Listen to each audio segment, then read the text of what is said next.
Buenos días a todos en este quinto domingo de Cuaresma.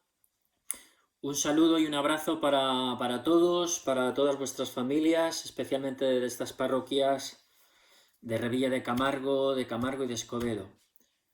Un recuerdo y un abrazo para todos de todo corazón.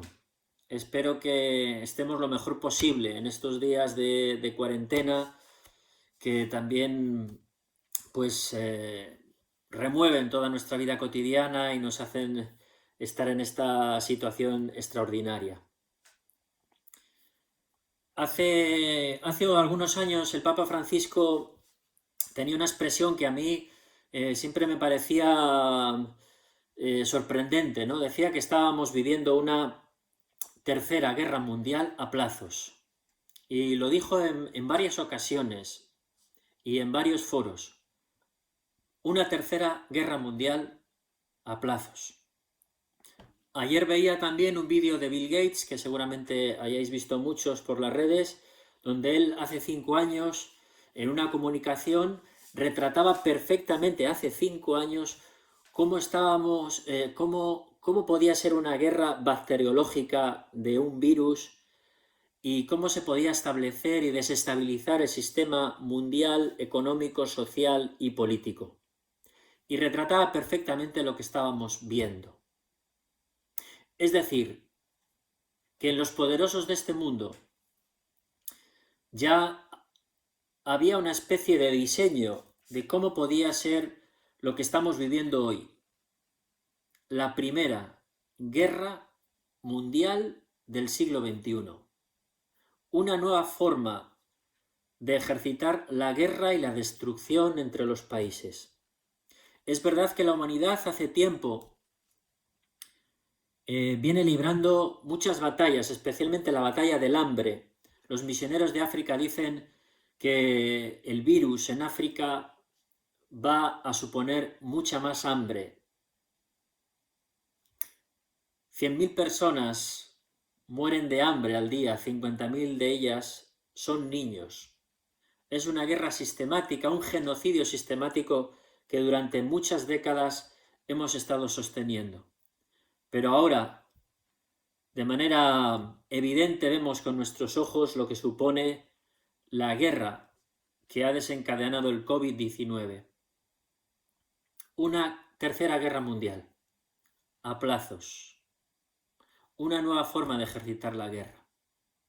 Y esto me ayudó a mí en estos días a descubrir una cosa que en la actitud creyente tenemos siempre, y es intentar ver la realidad. Tenemos que intentar ver la realidad, no negar la realidad, sino verla, comprenderla, ahondarla en sus causas, en sus consecuencias. Por eso para un creyente ver la realidad significa, para mí, ser valiente y sobre todo amar a la ciencia, amar el conocimiento, amar todo aquello que nos ayude a comprender la realidad.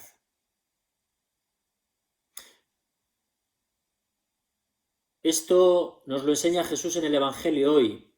El Evangelio de Lázaro, de la resurrección de Lázaro. Jesús está predicando, está en unos pueblos relativamente cercanos con sus discípulos y le llegan de la familia de Lázaro a decir: Lázaro, tu amigo está muriéndose, ven a curarlo. Y Jesús no va a curar a Lázaro, sino que permanece, nos dice el Evangelio de San Juan, 2 días en sus labores en los pueblos con los discípulos. Y esto siempre me ha sorprendido a mí, y en este domingo me ha ayudado a comprender que Dios nos enseña en este momento, con esta actitud ante su amigo Lázaro, de asumir la realidad, de tratar de aceptar lo que ocurre en la realidad.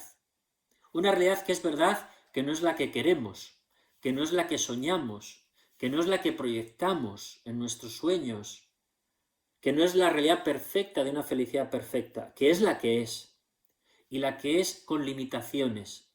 Y esas limitaciones, ahondadas por el egoísmo humano, a veces nos hacen ver y sufrir situaciones como la que estamos viviendo. intentemos llamar las cosas por su nombre. Nuestro propio presidente de gobierno ha utilizado en varias ocasiones la economía de guerra y tratar esta situación como una de auténtica guerra. Cuando el río suena es porque agua lleva.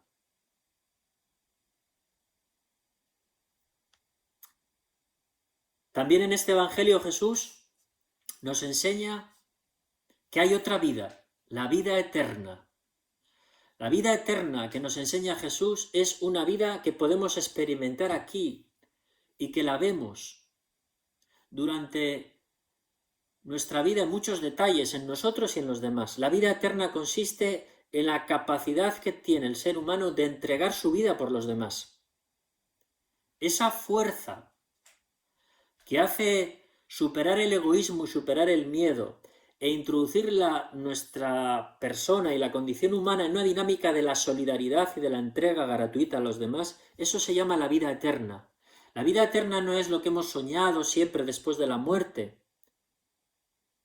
como que aquí es la vida la que tenemos que vivir y después ya viene la muerte y la eterna. No. Jesús con la resurrección lo que nos hace es introducir en esta vida la vida eterna. ¿Y cuál es la vida eterna? La entrega por los demás. Por eso la vida eterna está clavada en la cruz. El Cristo crucificado, el Cristo entregado gratuitamente, en amor por todos, perdonando a los enemigos para transmitirnos que la vida eterna es la entrega amorosa de todos nosotros por los demás, esa es la vida eterna.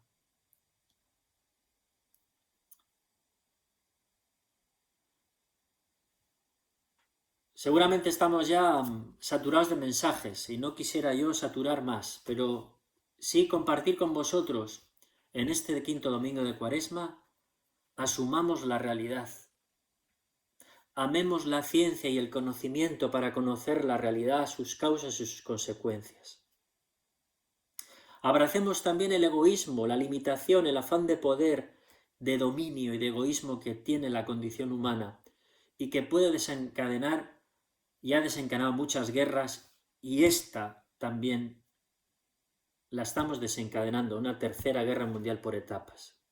Pero a la vez, inserta, clavada en esta realidad, está la vida eterna, esa vida de muchos hombres y mujeres que se entregan por los demás.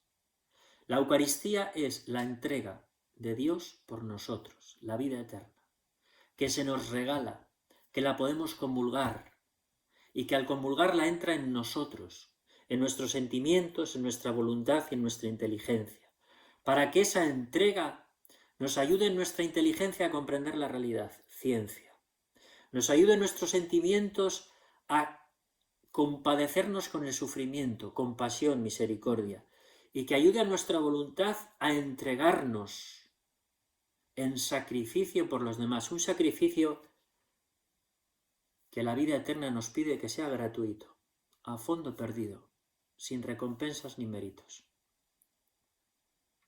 Esta es la vida eterna que se nos regala en la Eucaristía, que en estos días desgraciadamente no podemos celebrarla. Pero sí la seguimos viendo, inserta en todos estos hombres y mujeres que entregan su vida por los demás en la sociedad civil, en los sanitarios, en cantidad de ejemplos que vemos por la televisión, que todo esto nos llene de esperanza por una sola cosa. La vida eterna sigue, porque la vida eterna es indestructible, no se puede destruir. Se podrá tapar, se podrá casi ocultar con nuestros egoísmos y nuestra capacidad de poder y de destrucción que también tenemos. Pero siempre habrá hombres y mujeres en el mundo que enciendan luz porque tienen la vida eterna de Dios en su corazón y la ponen a actuar, la solidaridad y la entrega por los demás. Pues que este domingo, queridos amigos, Vamos a pedir a Dios que nos siga regalando esa vida, la vida eterna, la capacidad de sacrificio y de entrega por los demás, en tantos hombres y mujeres que vemos y también en nosotros, que la podamos sentir dentro y la podamos comunicar en nuestros hechos cotidianos, cada uno donde esté. Por eso yo tengo esperanza, porque también en el ser humano, en las personas, está Dios como vida eterna, como impulso solidario por los demás. Por eso cuando hacemos eso, nos asemejamos, nos parecemos, nos igualamos al mismo Cristo que entregó su vida por todos nosotros. Que Dios nos bendiga a todos, a nuestras familias, y que esta vida la podamos poner todos en marcha para abrir un futuro más humano, en un futuro próximo que no va a ser fácil, pero tenemos esa vida en el corazón que siempre va a abrir esperanza a la humanidad y a todos nosotros.